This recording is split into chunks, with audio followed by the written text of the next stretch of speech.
ఆకాశవాణి ప్రాంతీయ వార్తలు చదువుతున్నది పొన్నగంటి సుధ. ముందుగా ముఖ్యాంశాలు. త్రివిధ దళాల్లోని మహిళా సైనికులకు సెలవులిచ్చే నియమ నిబంధనలను సవరించే ప్రతిపాదనను కేంద్రం ఆమోదించింది. మారుమూల గిరిజన ప్రాంతాలకు వైద్య సేవలను అందించేందుకు 246 కోట్ల రూపాయలను ఖర్చు చేస్తున్నట్టు మంత్రి విడదల రజని తెలిపారు. విశాఖ సాగర తీరంలో ఈరోజు జరిగిన నేవీ మారథాన్కు విశేష స్పందన లభించింది. దక్షిణాఫ్రికాతో జరుగుతున్న ప్రపంచ కప్ క్రికెట్ మ్యాచ్లో భారత్ జట్టు 5 వికెట్ల నష్టానికి 326 పరుగులు చేసింది. బంగాళాఖాతంలో ఉపరితల ఆవర్తనం ప్రభావంతో రాష్ట్రంలోని కొన్ని జిల్లాల్లో మోస్తరు నుంచి తేలికపాటి వర్షాలు కురుస్తున్నాయి. ఇక వార్తల వివరాలు. భారత త్రివిధ దళాల్లోని మహిళలకు ఉద్యోగ స్థాయితో సంబంధం లేకుండా సమానంగా సెలవులు వర్తింపజేస్తూ కేంద్రం తాజాగా నిర్ణయం తీసుకుంది. త్రివిధ దళాల్లోని మహిళా సైనికులకు ప్రసూతి, చిన్నారుల సంరక్షణ, చిన్నపిల్లల దత్తత కోసం సెలవులిచ్చే నియమ నిబంధనలను పొడిగించే ప్రతిపాదనకు రక్షణ శాఖ మంత్రి రాజ్నాథ్ సింగ్ ఆమోదముద్ర వేశారు. మహిళా సైనికులు, సెయిలర్లు, ఎయిర్ వారియర్లకు వారి పై స్థాయి మహిళా అధికారులతో సమానంగా సెలవులు ఇస్తారు. ఈ కొత్త నిబంధనల వల్ల సైన్యం, నౌకాదళం, వైమానిక దళాల్లో మహిళా ఉద్యోగులకు పని వాతావరణంలో పరిస్థితులు మరింత మెరుగుపడతాయని మంత్రి రాజ్నాథ్ సింగ్ ఆశాభావం వ్యక్తం చేశారు. రాష్ట్రంలోని మారుమూల గిరిజన ప్రాంతాలకు వైద్య సేవలను అందించేందుకు 246 కోట్ల రూపాయలను ఖర్చు చేస్తున్నామని రాష్ట్ర వైద్య ఆరోగ్య శాఖ మంత్రి విడదల రజని తెలిపారు.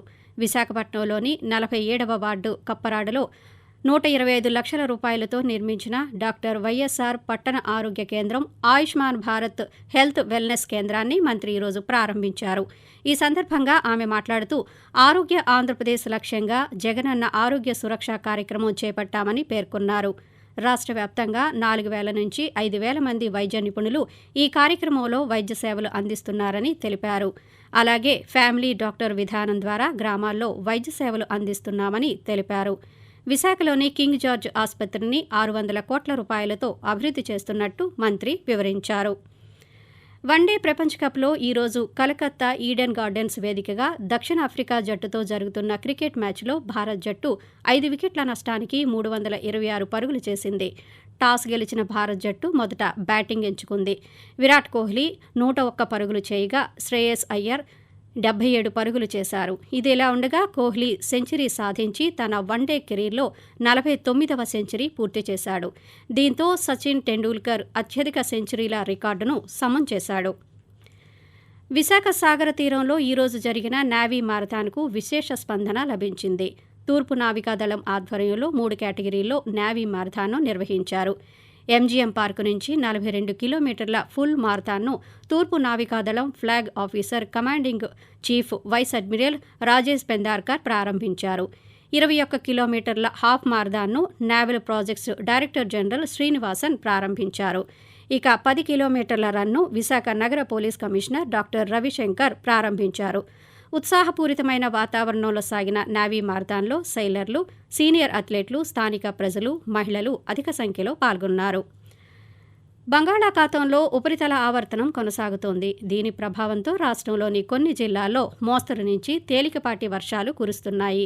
ఈ వివరాలను అమరావతిలోని భారత వాతావరణ కేంద్రం అధికారి ఎం వెంకట్రావు తెలియజేస్తూ, ఈ రోజు రేపు ఉత్తర కోస్తా ఆంధ్రప్రదేశ్ యానాంలో తేలిపాటి నుంచి ఒక మోస్తరు వర్షాలు లేదా ఉరుములతో కూడిన జల్లులు అనేక చోట్ల కురిసే అవకాశం ఉంది. ఉరుములతో కూడిన మెరుపులు 1-2 చోట్ల సంభవించే అవకాశం ఉంది. ఇక దక్షిణ కోస్తా ఆంధ్రప్రదేశ్ లో ఈ రోజు రేపు తేలికపాటి నుంచి ఒక మోస్తరు వర్షాలు లేదా ఉరుములతో కూడిన జల్లులు అనేక చోట్ల కురిసే అవకాశం ఉంది. ఈ రోజు దక్షిణ కోస్తా ఆంధ్రప్రదేశ్ లో భారీ వర్షాలు 1 లేదా 2 చోట్ల కురిసే అవకాశం ఉంది. ఉరుములతో కూడిన మెరుపులు 1-2 చోట్ల సంభవించే అవకాశం ఉంది.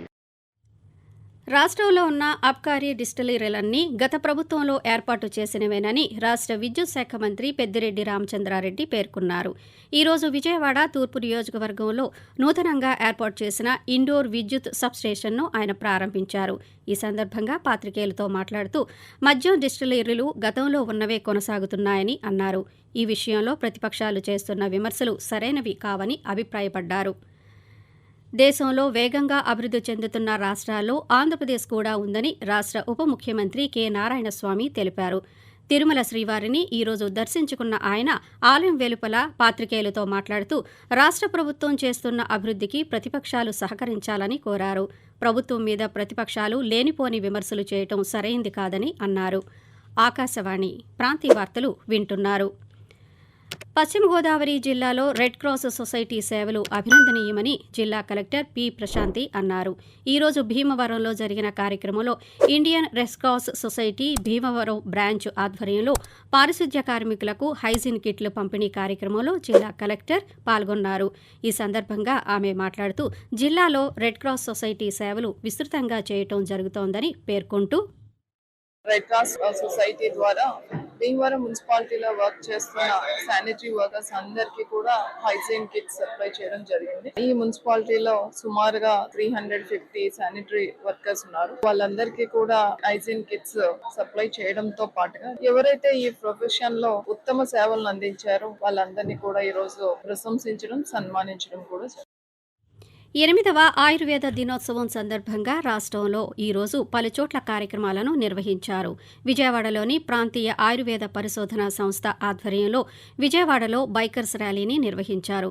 ఈ సందర్భంగా RARI Vijayawada in charge assistant director doctor B Venkateswarlu మాట్లాడుతూ విద్యార్థుల్లో, యువతలో ఆయుర్వేదంపై అవగాహన పెంపొందించడం కోసం ఈ బైకర్స్ ర్యాలీని నిర్వహించినట్టు తెలిపారు. దీర్ఘకాలిక వ్యాధులకు ఆయుర్వేదం ద్వారా ఉపశమనం పొందవచ్చునని పేర్కొన్నారు. ఇక విశాఖపట్నంలో నిర్వహించిన ఆయుర్వేద ర్యాలీ కార్యక్రమానికి ప్రపంచ బైక్ యాత్రికుడిగా పేరుగాంచిన రజ్వాద్ దయాల్ ముఖ్య అతిథిగా హాజరయ్యారు. తూర్పుగోదావరి జిల్లాలో 2 రోజుల పాటు బూత్ స్థాయిల్లో ప్రత్యేక ఓటరు నమోదు కార్యక్రమాన్ని నిర్వహించామని జిల్లా కలెక్టర్ కె మాధవీలత చెప్పారు. కొవ్వూరులో ఈరోజు కలెక్టర్ పర్యటించి ఓటర్ల జాబితా ప్రచురణపై ప్రజల్లో అవగాహన కల్పించారు.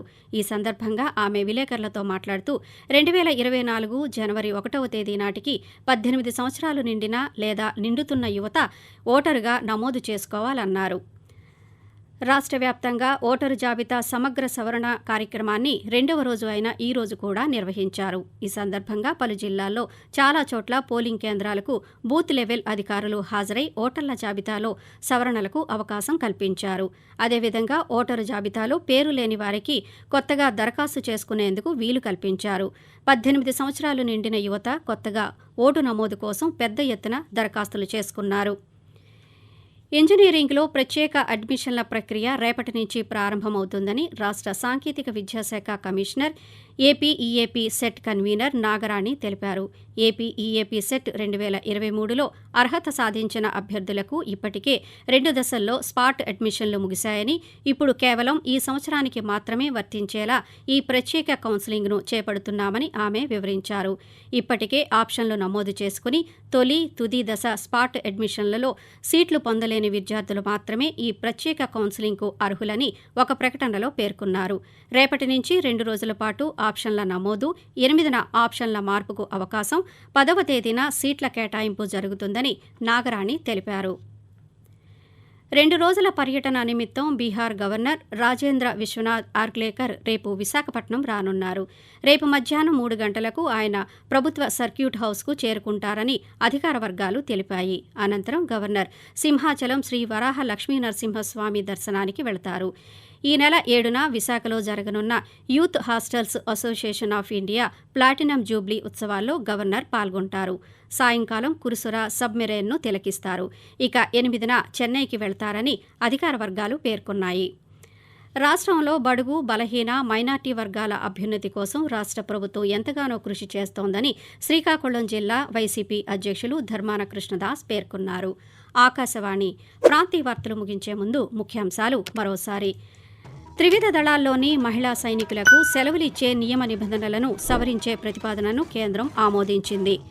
మారుమూల గిరిజన ప్రాంతాలకు వైద్య సేవలను అందించేందుకు 246 కోట్ల రూపాయలను ఖర్చు చేస్తున్నట్టు మంత్రి విడదల రజని తెలిపారు.